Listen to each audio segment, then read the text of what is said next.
제가 최근에 이렇게 인상 깊게 본 드라마 한 편과 영화 한 개가 있었습니다. 제목을 따로 이야기하진 않을 텐데요. 제가 한 드라마와 또 한 영화를 보면서 굉장히 이렇게 상업성으로 뛰어난 영화와 드라마여서 재밌게 봤습니다. 아내랑 함께 재밌게 보고 나서 정말 재밌게 내용은 재밌었는데 보고 나서 뭔가 찝찝한 마음에 아내랑 그런 얘기를 했어요. 참 재밌다. 그런데 이 영화도 그렇고 이 드라마도 그렇고 과연 이 주인공들은 악한 대상일까 아니면 선한 대상일까 라는 게 굉장히 헷갈려서 서로 나왔던 적이 있습니다. 분명히 사람을 죽이기도 하고 그랬던 악당이었는데 마지막 그 영화랑 드라마가 끝맺을 때는 그 악당들이 해피엔딩으로 죽은 것 같았지만 다시 살아나는 것으로, 죽지 않은 것으로 그렇게 꾸미기도 하고요. 그리고 굉장히 그 캐릭터를 매력 있게 그려서 우리가 악당이고 정말 다른 사람을 힘들게 하고 죽이기까지 했던 그 사람들을 매력적으로 바라보게 하는 그런 드라마와 영화였습니다. 뭔지 궁금하죠? 네, 나중에 개인적으로 알려줄게요. 혹시나 저기 또 그런 영화나 드라마에 선입견이 생길 수 있으니까. 그런데 생각해 보니까 여러분, 우리가 살고 있는 지금의 이 시대, 비단 그런 영화나 한 편의 드라마뿐만 아니라 우리가 사는 수많은 매체에서 수많은 문화와 또 책들을 통해서 우리가 피부로 느끼고 있는 것이 무엇이냐면, 지금의 이 시대에는 선과 악을 구분하기가 굉장히 모호한 시대, 그것을 굉장히 모호하게 만드는 시대 가운데 우리가 살고 있구나라는 것을 그러한 매체를 통해 또 컨텐츠를 통해서 좀 느껴보게 된 그런 시간이었던 것 같습니다. 이 세상은 그렇게 선악을 모호하게 하는 그런 시대 속에 우리가 살아가는데, 그러한 세상을 살아가면서 그렇다면 우리 그리스도인들은 어떻게 살아가는가가 그래서 이 시대에 믿음으로 살아가는 우리 믿음의 청년들에게 굉장히 중요하게 되는 것 같아요. 세상의 문화와 가치들을 우리는 어떻게 분별하고 어떻게 대응하면서 살아갈 것인가? 그와 같은 흐름을 따라갈 것인가? 아니면은 우리는 그와 다르게, 세상은 그렇게 얘기할지라도 우리는 다른 기준을 가지고 살아가야 할 것인가를 우리는 진지하게 고민해 봐야 할 것 같습니다.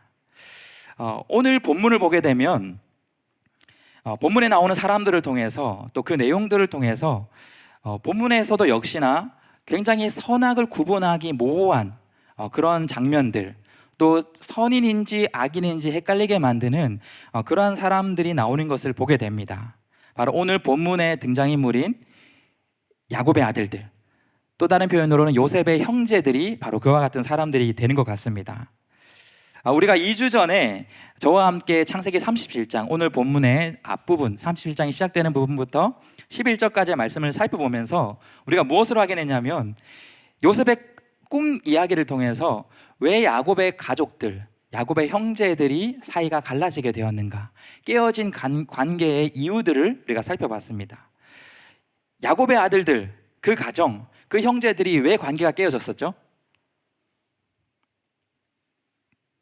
우리 오랜만에 저녁해서 돌아온 동일 형제, 왜 관계가 깨어졌을까요? 우리 말씀을 들었던 지체들이 한번 대답해 주시죠. 야곱의 가족들이 왜 관계가 깨어졌었죠? 아버지 야곱의 편애가 있었죠. 똑같이 하나님이 주신 그 사랑하는 자녀들을 동일한 마음으로 사랑해야 되지만, 야곱은 이 요셉이라는 아들을 편애하는 것으로 인해서 그의 형제들이 갈라지게 되었습니다. 그런데 우리가 다시 한번 말씀을 좀 더 고민해보면, 기억해보면, 그렇게 해서 편애를 통해서 요셉을 미워했지만 그 말씀을 통해서 형들이 요셉을 더욱더 미워하게 된 그 계기가 있었어요. 그렇게 표현이 되어 있죠. 이걸 통해서 더욱더 미워하게 되더라. 어떤 사건을 통해서 더욱더 요셉을 미워하게 됐었죠? 요셉이 그의 꿈 이야기를 형들에게 전해주는, 가족에게 전해주는 걸 통해서 그 꿈 이야기를 듣고 성경은 형들이 요셉을 더욱 미워하게 되었다라고 그렇게 기록하고 있었던 것을 봤습니다. 그것이 이 야곱의 가족들이, 형제들이, 요셉의 형제들이 깨어지는 그 중요한 원인과 이유가 됐다라는 것이에요. 그리고 나서 오늘 본문은 그런 온전한 사랑이 상실된 이 야곱의 가족, 요셉의 형제들, 그렇게 그 깨어진 형제들이 어떤 끔찍한 결론으로 이어지게 되는지를 지난 그 11절 말씀을 이어지는 본문의 내용이 됩니다. 우리가 18절부터 오늘 말씀을 집중적으로 살펴보겠지만 우리가 지지난주 11절까지 말씀을 나눈 그 이후 17절부터 또 오늘 말씀을 나눈 18절 이전 17절까지의 내용은 굉장히 간단한 그런 내용이기 때문에 요약해 보자면 그렇게 꿈 이야기를 통해서 형제들이 갈라지는 그 장면 이후에 12절부터 아버지 야곱이 요셉에게 한 가지 청을 하는 것을 보게 됩니다. 명령을 합니다. 어떤 거냐면 가족의 양들을 치기 위해서 집을 떠나서 그 양떼를 먹이고 있는 형들에게 요셉을 보내서 형들이 잘 있는지, 양을 잘 치고 있는지를 보고 말해달라, 그런 요청을 통해서 이제 요셉을 보내게 됩니다. 그래서 오늘 본문 이전까지 보면 아버지의 그 명령을 따라서 요셉이 형들을 찾아 떠났던 첫 번째, 그들이 있을 것이라 예상됐던 세겜 땅에 갔지만 그곳에 형들을 발견하지 못합니다.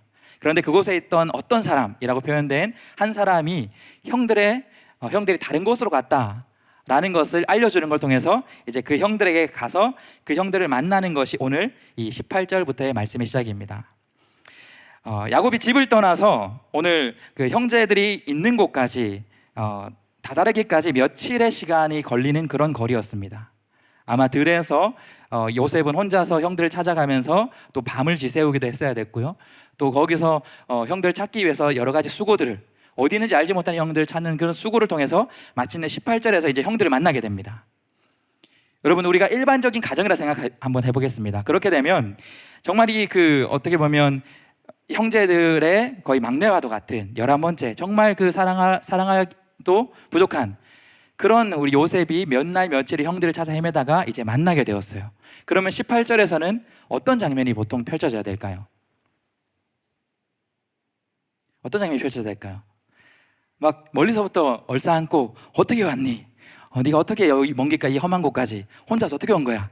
이렇게 사랑으로 서로 상봉하는 그런 장면이 사실은 펼쳐져야지 일반적인 우리 가족의 관계의 모습이 되는 것 같습니다. 그런데 오늘 본문을 시작하는 18절 우리가 읽어봤지만 다시 한번 이 말씀을 보면 기쁨으로, 사랑으로 상봉하는 그런 장면은 아닐지라도 그래도 어떻게 일반적으로 만나는 그런 장면이 아니라 그와는 완전히 우리의 기대를 깨버리는 그러한 가족의 상봉의 장면을 우리가 발견할 수 있습니다. 우리 18절 말씀을 다시 한번 읽어보도록 하겠습니다. 함께 읽겠습니다. 시작. 요셉이 그들에게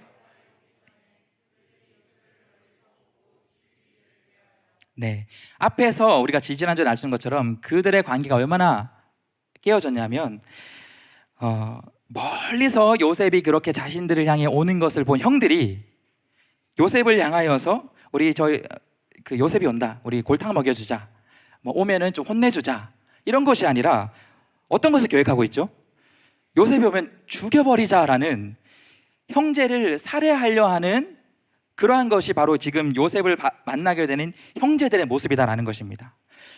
그래서 여러분이 얼마나 차감했는지 모르겠지만 사실 우리가 앞서 살펴봤던 그러한 내용들을 통해서 이 형제들의 관계는 조금 틀어진 정도가 아니라 사실은 그 골이 굉장히 깊어서 완전히 깨어진 형제들의 상태를 바로 이 18절 말씀을 통해서 우리가 분명히 확인할 수 있다는 것이에요.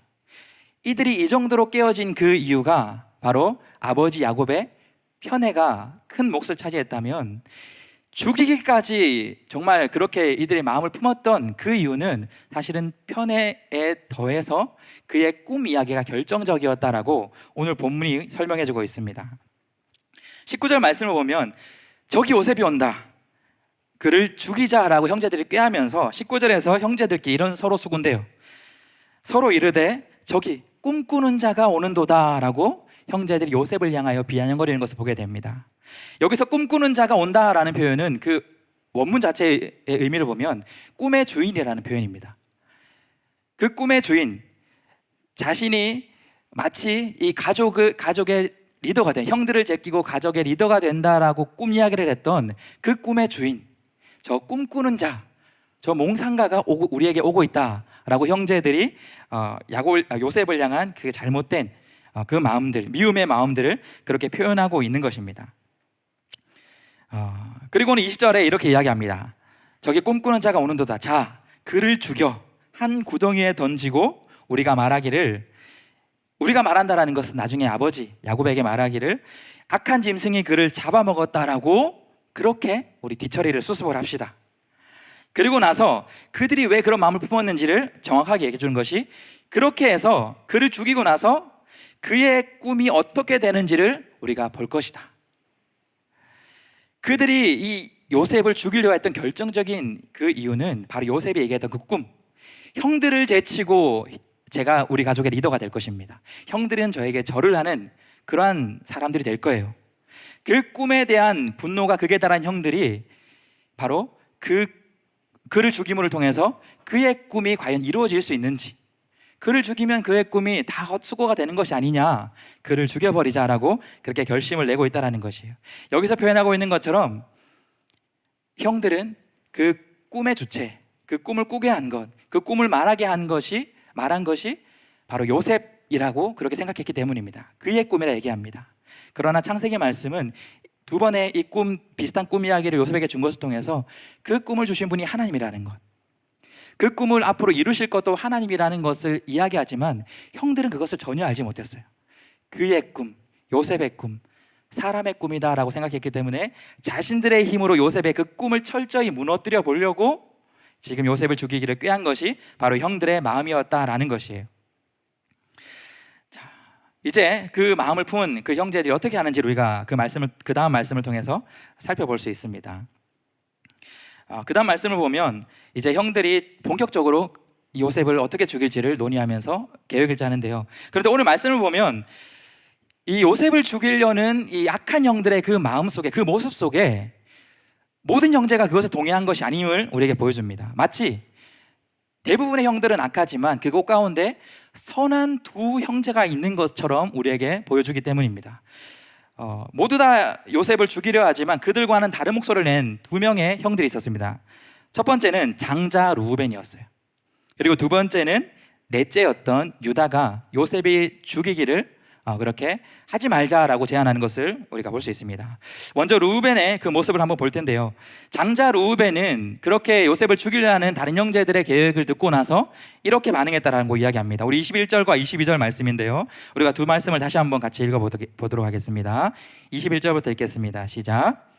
르우벤이 듣고 요셉을 그의 손에서 구원하게 하여 이르되 우리가 그의 생명은 해치지 말자. 르우벤이 또 그들에게 이르되 피를 흘리지 말라. 그를 광야 그 구덩이에 던지고 손을 그에게 대지 말라 하니 이는 그가 요셉을 그들의 손에서 구출하여 그의 아버지에게로 돌려보내려 함이었다. 이 두 절 말씀을 통해서 르우벤이 지금 형제들에게 제안하고 있는 그 내용들을 살펴보면 여러 표현들을 통해서 마치 르우벤 이 장자가 형제들을 대표해서 요셉을 죽이려 하는 그 계획들을 반하여서 그를 구원하고자 하는 그런 마음이 있다는 것처럼 우리에게 보여줍니다. 어떤 표현이 있나요? 그들의 손에서 구원하려 그는 이 제안을 하고 있다라고 그렇게 기록하고 있습니다. 그리고 그의 형제들에게 생명은 해치지 말자. 22절은 또 그들에게 이르되 피를 흘리지 말자. 그에게 손을 대지 말라. 그렇게 해서 그를 구출하여서 아버지로 돌려보내기 위한 그 르우벤의 마음의 뜻이 있었다라고 그렇게 21절과 22절은 기록하고 있습니다. 우리가 이 모습을 살펴보면 여러분, 장자 르우벤은 선한 사람 같은가요? 악한 사람 같은가요? 이 두 절의 말씀을 여러분 우리가 살펴볼 때 르우벤은 선인인가요? 악인인가요? 르우벤이 지금 하려고 하는 이 행동은 선한 행동입니까? 악한 행동입니까? 선한 행동. 우리가 이런 걸려들은 것 같은데 우리가 말씀을 한번 잘 살펴보겠습니다. 정말 이 말씀 우리가 자세히 살펴봐야 돼요. 과연 성경은 이 르우벤의 이 모습을 통해서 죄악된 다른 형제들과의 모습과는 다르게 이 말씀을 통해서 이 말씀을 보고 있는 우리 그리스도인들을 향하여서 르우벤과 같은 그러한 믿음의 모습, 선택을 해야 된다라고 얘기하는 것일까요? 아니면 그렇지 않을까를 우리가 함께 살펴보길 원합니다. 여러분, 오늘 본문의 전체를 우리가 다 읽어보지 못했지만 36절까지의 말씀을 보면 이전까지의 말씀은 야곱을 주목했고요, 또 요셉이라는 우리가 잘 아는 인물을 주목했다면 오늘 이 18절부터 36절까지는 야곱은 등장하지 않고요, 그 다음에 요셉은 그의 어떤 말이나 반응도 나오지 않는 것을 보게 됩니다. 오늘 본문은 오롯이 이 형제들, 요셉의 형제들에게만 주목하고 있는 것을 보게 됩니다. 이것을 통해서 르우벤, 이따가 살펴볼 이 유다 뿐만 아니라 이 모든 형제들을 주목하는 것을 통해서 그들이 사실은 똑같은 모습으로 요셉에게 대하고 있고 또 그 똑같은 모습으로 반응하고 있다는 것을 우리에게 보여주는 부분이 되는 것 같습니다. 르우벤이 그렇게 요셉을 죽이지 말자라고 얘기하지만 그의 말을 자세히 살펴보면 죽이지는 말되 22절을 보면 피를 흘리지 말라. 그러나 그를 광야 그 구덩이에 던져버리자라고 르우벤이 함께 제안하는 것을 보게 됩니다. 죽이지 말자에서 끝난 것이었다면 우리는 르우벤의 이 모습을 장자다운 모습, 선한 모습, 요셉을 구원하고자 하는 그런 모습을 볼 수 있지만 거기에서 멈추는 것이 아니라 그러나 그 구덩이에 던져버리자라고 이야기하는 것을 보게 됩니다. 지금 당장은 형제들의 그 모든 반응들을 본인이 지키기 어렵기 때문에 이 르우벤은 차선책을 지금 선택하고 있는 것입니다. 지금 당장 죽는 것은 막을 수 있지만 그러나 여전히 그 또한 요셉을 구덩이에 던지는 것을 제안하고 있는 것이 르우벤의 모습이다라는 것이에요. 여러분, 여기 광야라고 표현하고 있는 지금 그 요셉이 광야 구덩이에 던져지는 이곳은 당시에 이 광야 구덩이를 배경으로 생각해 보면 들어가면 죽는 곳이었어요. 스스로 힘으로 절대 나올 수 없는 그러한 깊이 웅덩이가 광야 초원에 파져 있는 구덩이였습니다. 지금 요셉이 던져진 르우벤을 통하여서 던지자라고 해서 던져지는 그 구덩이는 바로 그런 죽음을 상징하는 구덩이가 바로 지금 요셉이 들어가게 될 그런 구덩이였습니다. 스스로 힘으로는 나올 수 없는 곳. 그렇기 때문에 그곳에 들어가는 이 요셉의 입장을 생각해 보면 들어가는 순간 극심한 공포를 겪어야만 하는 바로 그러한 제안을 했던 것이 장자 르우벤의 제안이었다라는 것이에요. 우리가 이따 말씀을 통해 살펴보겠지만 본문을 통해서는 이 요셉이 어떠한 마음과 어떠한 반응이었는지 어떠한 상태였는지 나오진 않지만 그 뒤에 우리 창세기 말씀을 살펴보게 되면 요셉이 바로 이 상황 속에서 형들에게 애원하고 간청하고 그 극심한 공포와 그 어려움 속에 있었다라는 것을 성경은 기록하고 있는 것을 보게 됩니다. 우리가 그렇게 르우벤의 모습을 다시 한번 보면 이 르우벤은 지금 요셉을 추후에 살리겠다 그렇게 차선책을 간구하며 나아가고 있는 것은 결코 우리가 추구해야 될 성경이 우리에게 모범적으로 보이기 위한 선의 모습이 아니다라는 것을 우리는 기억해야 합니다. 르우벤은 지금 차선책으로 그렇게 나아가는 것이지만 지금 그가 구덩이에 넣자고 얘기하는 것은 또 다른 표현으로 차악이 된다라는 것을 우리가 분명히 확인할 수 있습니다. 자신은 차선책이라 하지만 그러나 하나님의 기준으로 바라볼 때는 그도 동일하게 악을 선택하는, 그러나 죽이자고 얘기하는 형제들보다는 조금 덜 악한 차악의 모습으로 나아가는 것이 르우벤의 모습이다라는 것이에요. 여러분, 선을 위해서 악을 선택해도 되는 것일까요? 우리가 더 이보 전진을 위해서 일보 후퇴라는 그런 표현을 쓰기도 하는데 우리가 선과 악에 있어서 이보 선을 나아가기 위해서 일보 악으로 후퇴하는 것은 여러분 우리에게 바람직한 것일까요? 우리가 이것을 한번 곰곰이 생각해 봐야 합니다. 그렇기 때문에 우리가 선악이 모호한 이 세상, 우리를 선악을 분별하기 힘들게 만드는 이 세상 속에서 우리가 분명히 기억해야 될 것이 뭐냐면 차선은 차악일 뿐이라는 사실을 우리가 분명히 기억했으면 좋겠습니다. 우리 1번의 내지를 한번 같이 읽어보도록 하겠습니다. 함께 읽겠습니다. 시작. 네. 우리가 방금 외쳤던 것처럼 르우벤의 이 모습, 그리고 이따 유다를 통해 확인하겠지만 우리 그리스도인들에게 그리고 이 선악의 문제 앞에서 차선은 차악일 뿐이라는 것을 우리가 분명히 기억해야 됩니다. 하나님이 우리에게 원하시는 것은 최선과 하나님을 닮은 온전한 선을 지금 바로 세상과 다른 사람에게 전하는 것이지, 그것을 위해서 그 선을 잠시 미뤄두고 차악을 선택하는 것은 세상이 말하는 악과 다를 것이 없다는 것을 우리가 기억해야 한다는 것이에요. 그런데 오늘 르우벤뿐만 아니라 우리 한 사람 더 유다의 모습에서도 이와 똑같은 모습을 발견할 수 있습니다. 유다 역시도 요셉을 죽이지 말고 살리자 한 또 다른 형제, 두 번째 형제지만 우리가 그 모습을 통해서도 선악을 혼동해서는 안 된다라는 것이에요. 우리가 그 모습을 한번 살펴보겠습니다. 25절부터 보면 이제 유다가 그 형제들에게 요셉을 죽이지 말 것을 제안하는 것을 보게 됩니다. 25절을 보면 시작할 때 그들이 앉아 음식을 먹다가라는 그런 표현이 나옵니다. 지금 이들이 음식을 앉아 먹는 그 앞장면에 어떤 장면이 있었을까요?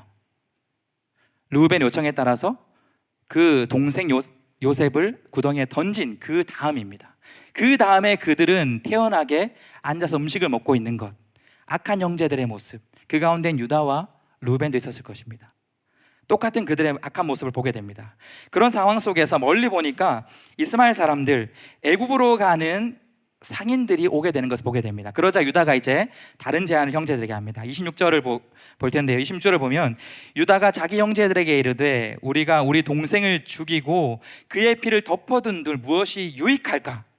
라고 얘기하면서 27절에 자, 그를 이스마엘 사람들에게 팔고 그를 우리 손에 대지 말자.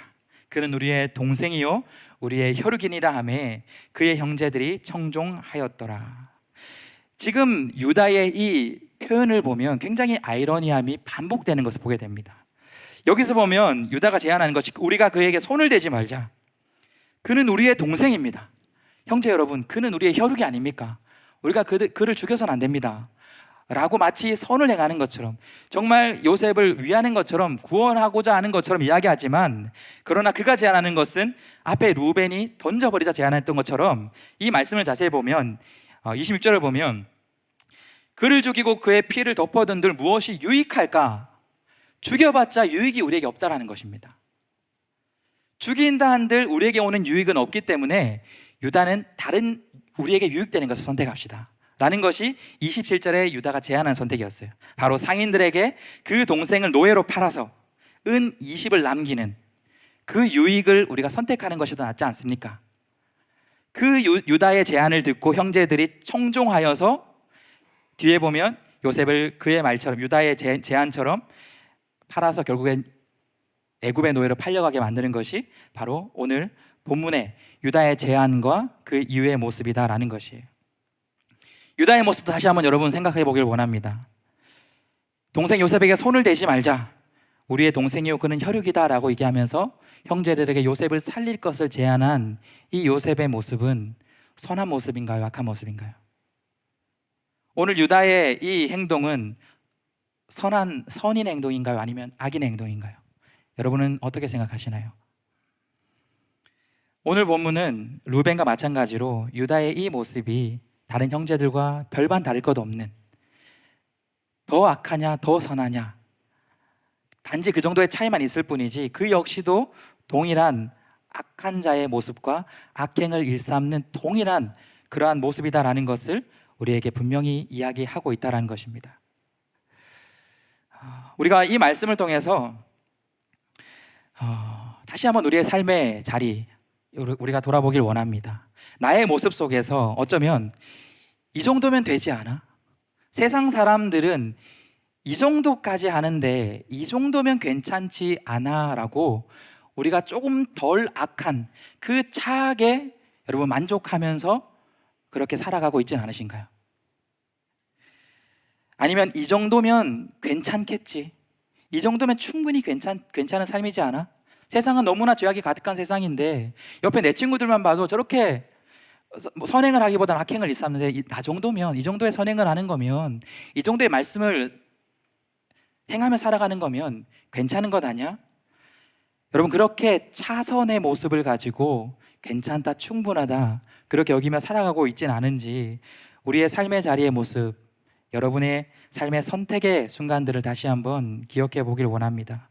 혹여나 그러한 차선과 차악에 왔다 갔다 하며 여러분 그렇게 스스로 세상과 타협하거나 또한 여러분 스스로조차도 선악을 분별하기 어려운 그런 삶을 살고 있었다면 오늘 말씀을 통해서 분명히 그러한 차선도 차악도 하나님 보시기에는 동일한 악함이다라는 것을 기억하면서 그 모습과 그 우리의 마음과 생각 기준들을 돌이킬 수 있는 우리 청년 여러분들이 될 수 있길 예수님의 이름으로 축복합니다. 여러분, 세상은 이렇게 선악을 모호하게 만들어요. 우리가 흔들리고 헷갈릴 수 있습니다. 때로는 그래서 실패할 수 있어요. 선함보다는 악함을 선택할 수 있습니다. 그런데 우리가 분명히 기억해야 될 것이 있습니다. 그게 뭐냐면 이 선악이 모호한 세상 속에서 세상은 선악을 모호하게 하지만 우리가 분명히 기억해야 될 것은 하나님 앞에 서면, 하나님 기준에 서면 선악은 모호한 것이 아니라 분명한 것이고 확실한 것이고, 그리고 그 선악의 결과 역시도 분명하다라는 것을 우리 그리스도인들은 결코 잊어서는 안 됩니다. 우리 두 번째, 선악이 모호한 세상 속에서 그래서 우리는 어떻게 해야 되냐면, 우리 같이 한번 이번의 대지를 이렇게 같이 외쳐보도록 하겠습니다. 함께 읽겠습니다. 시작. 네, 선악이 모호한 세상이지만 우리가 분명히 기억해야 될 것이, 그 세상 속에서도 선하신 하나님께서는, 절대선이신 하나님께서는 반드시 그 선악을 분명케 하시고 판단하시고 그에 따른 결과는 분명히 우리에게 이루어진다는 것을 우리가 두려운 마음으로 기억해야 한다는 것이에요. 오늘 이들의 행동은 분명한 악한 모습이었습니다. 하나님 기준 안에서. 신명기 24장을 보면 이들의 악함을 이렇게 이것은 악한 것이다 라고 이렇게 이야기하는 것을 보게 됩니다. 우리 신명기 24장 7절 말씀을 같이 한번 함께 읽어보도록 하겠습니다. 함께 읽겠습니다. 시작. 사람이 자기 형제 곧 이스라엘 자손 중에 인하여 종으로 삼거나 판 것이 발견되면 그 유한한 자를 죽일지니 이같이 하여 너희 중에서 악을 제할지니라. 신명기 24장에서 이야기하고 있는 것처럼 형제를 그렇게 팔거나 종으로 팔거나 사는 것들, 이러한 것들 사랑으로 행하는 것이 아니라 오히려 악함으로 그 형제를 대하는 것은 바로 악함이다라고 분명하고 선명하게 우리 믿음의 사람들에게 말씀으로 이야기하고 있다는 것을 우리가 확인할 수 있습니다. 그리고 출애굽기 23장 7절 말씀을 보면 하나님께서는 그 악한 행동에 대해서 또한 이렇게 평가하신다는 것을 이야기합니다. 우리 23장 7절 말씀도 한 번 더 함께 읽어보도록 하겠습니다. 함께 읽겠습니다. 시작. 출애굽기 23장 7절 말씀 제가 읽겠습니다. 거기 보면 거짓 일을 멀리하여 무죄한 자와 의로운 자를 죽이지 말라. 나는 하나님입니다. 나는 악인을 의롭다 하지 아니하겠노라. 여러분, 세상 사람들은 우리가 조금만 선행을 행해도 착한 사람이다, 선한 사람이다 라고 그렇게 이야기하고 표현할 수 있습니다. 조금만 덜 악해도 너 정도면 괜찮다라고 이야기할 수 있다는 것이에요. 그런데 말씀은 뭐라고 얘기합니까?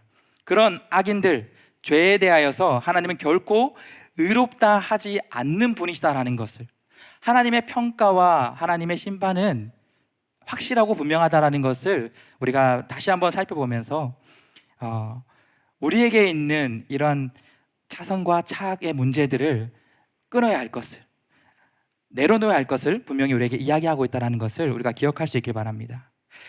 그 악의 결과도 성경은 분명하게 이야기합니다. 제가 서두에 얘기했던 것처럼 세상의 영화나 드라마에서는 악인들도 해피엔딩으로 그렇게 끝맺을 수 있습니다. 우리가 그것 통해서 혼돈을 가질 수 있지만 성경을 바라보게 되면 악인의 그 결과는 결코 해피엔딩이 되는 것이 아니라 새드엔딩으로 끝맺는다라는 것을 성경은 우리에게 분명히 이야기합니다.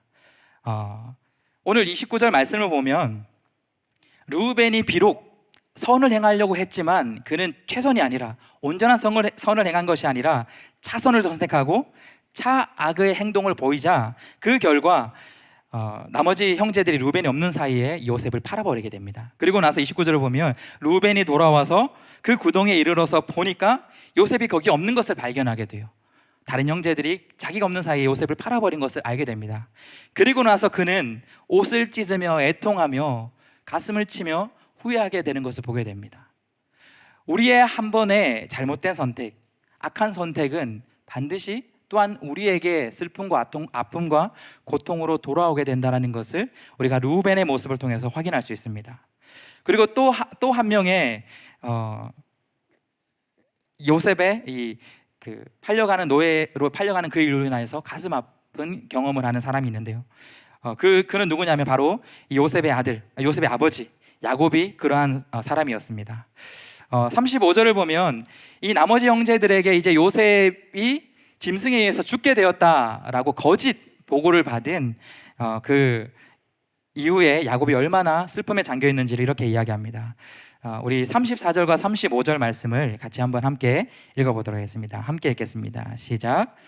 자기 옷을 찢고 굵은 배로 허리를 묶고 오래도록 그의 아들을 위하여 애통하니 그의 모든 자녀가 위로하되 그가 그 위로를 받지 아니하여 이르되 내가 슬퍼하며 소올로 내려가 아들에게로 가리라 하고 그의 아버지가 그를 위하여 울었더라. 그 소식을 듣고 아버지 야곱이 형 루벤이 아파하는 것과 고통하는 건 비교할 수 없을 만큼 자기 옷을 찢는 것에서 끝나는 것이 아니라 이 야곱은 오랫도록 그의 아들을 위하여서 애통하였다. 오랫동안 그 아픔 가운데 있었다라는 것을 성경은 이야기하고 있습니다. 그를 위하여 울고 슬픔에 잠겼던 것이 이 아버지 야곱의 요셉을 잃은 뒤의 모습이다라는 것이에요. 어떻게 보면 정말 이 마음이 어떤 마음일까? 여러분, 부모의 마음으로 생각해 보면 정말 가슴이 찢어진다라고 그 표현이 사실은 부족할 만큼 정말 가장 큰 고통이 이 아들을 잃은 아버지의 야곱의 마음이었을 것입니다. 그런데 우리가 오늘 본문 말씀을 자세히 살펴보면 이 야곱이 지금 이렇게 고통스럽게 된 이유가 무엇일까?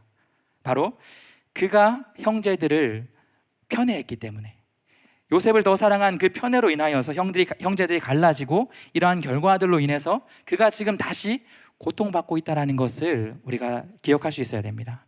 또한 여기 있는 표현을 보면 형제들이 야곱을 향하여서 이 요셉이 죽었다라는 것을 거짓으로 표현하기 위해서 어떤 일을 벌이냐면 염소를 죽여서 그 피를 요셉의 옷에 묻혀서 요셉이 그 들짐승에게 잡아먹힌 것처럼 그렇게 표현을 속입니다, 아버지를. 그런데 우리가 이 야곱의 인생을 잘 살펴보면 야곱 역시도 사실은 이 염소라는 것을 통해서 또 다른 누군가를 속여서 또 다른 누군가를 아프고 상처 입혔던 것이 이 야곱의 인생이었다는 것을 우리는 기억할 수 있습니다. 창세기 27장의 장면을 보면 16절에 보면은 이 야곱이 형 에서의 그 축복 기도를 대신 받기 위해서 아버지 눈이 얻은 이삭을 속이게 됩니다. 어떻게 속이냐면 형은 털이 많았기 때문에 그가 염소의 가죽을 살에 묻히고 들어가서 아버지에게 털이 많은 에서 형인 것처럼 속여서 결국에는 그 축복 기도를 그가 빼앗게 돼요. 그로 인해서 이삭도 또 에서도 그의 가족이 아픔을 겪게 된 것이 바로 야곱이 행했던 모습이다라는 것이에요. 이걸 통해서 우리가 오늘 본문을 통해 알 수 있는 게 뭐냐면 먼 훗날이긴 하지만 야곱의 한번 그 잘못된 선하지 않은 악한 그 행동이 결국에는 먼 훗날이지만 하나님 앞에서 또한 자신이 똑같이 그 염소의 피로 요셉이 죽은 것처럼 속임을 당하여서 아픔을 겪게 되는 그러한 결과로 이어진다라는 것을 우리가 기억할 수 있어야 합니다. 루벤뿐만 아니라 아버지 야곱뿐만 아니라 자신들의 그 행실로 인해서 고통받고 또한 어려움을 겪는 것은 다른 형제 또한 마찬가지였습니다. 창세기 42장 뒤로 가게 되면 그 애굽의 총리가 된 요셉 앞에서 형들이 요셉인지 알지 못하고 자신들의 죄를 고백하면서 이렇게 고백하는 장면이 나옵니다. 창세기 42장 22절 말씀인데요, 우리가 한번 새번역 버전으로 한번 같이 한번 그 말씀을 살펴보겠습니다. 함께 21절 말씀을 읽어보겠습니다. 시작. 그들이 서로 말하였다. 그렇다. 아우의 일로 벌을 받는 것이 분명하다. 아우가 우리에게 살려달라고 애원했대에 그가 그렇게 괴로워하는 것을 보면서 우리가 아우의 애원을 들어주지 않은 것 때문에 우리가 이제 이런 괴로움을 당하는구나.